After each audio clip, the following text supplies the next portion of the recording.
Praise the Lord. ஒரு கப்பல் நடுக்கடலில் சென்று கொண்டிருந்த போது பயங்கரமான புயல் காற்று வீசியது. மிக பெரிய அலை ஒன்று கப்பலை நோக்கி அடித்தபோது கப்பல் மேல்தளத்தில் பணியாற்றி கொண்டிருந்த ஒருவர் கடலில் தூக்கி எறியப்பட்டார். சீற்றத்துடன் இருந்த கடல் அலைகளின் மத்தியில் கைகளை உயர்த்தி உயிருக்காக போராடினான். எந்த பெரிய நீச்சல் வீரனும் இறங்கினால் உயிர் தப்ப முடியாத அளவுக்கு மோசமான சூழ்நிலை இருந்தது.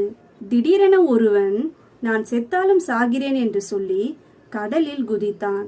மரண போராட்டத்திற்கு பின் காப்பாற்றி கப்பலில் ஏற்றினான். உயிர் பிழைத்த கப்பல் பணியாளன் காப்பாற்றியவனை பார்த்து சொன்னான், ஐயா, நான் உங்கள் அடிமை என்று. நாம் பெற்றுக்கொண்ட ரட்சிப்பு வேண்டுமானால் இலவசமாக இருக்கலாம், ஆனால் ரட்சிப்பு மலிவானது அல்ல.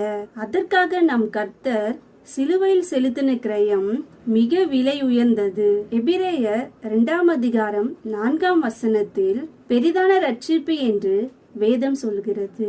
நாம் அந்தரங்கத்திலும் வெளியரங்கத்திலும் செய்த பாவங்களை எழுதி வைத்து நீதிமன்றத்தில் தண்டனை வழங்கினால் நீங்களே சொல்லுங்கள், உங்களுக்கு என்ன தண்டனை கிடைக்கும்? மரண தண்டனையோ ஆயுள் தண்டனையோ கிடைக்கும்.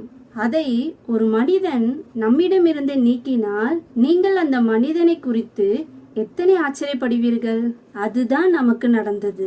ஆகவே நம்ம இயேசுவுக்காக அர்ப்பணித்து வாழ வேண்டும்.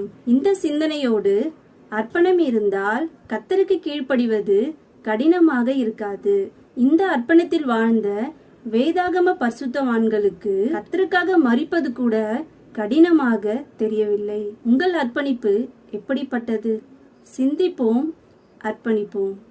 ஆமென்.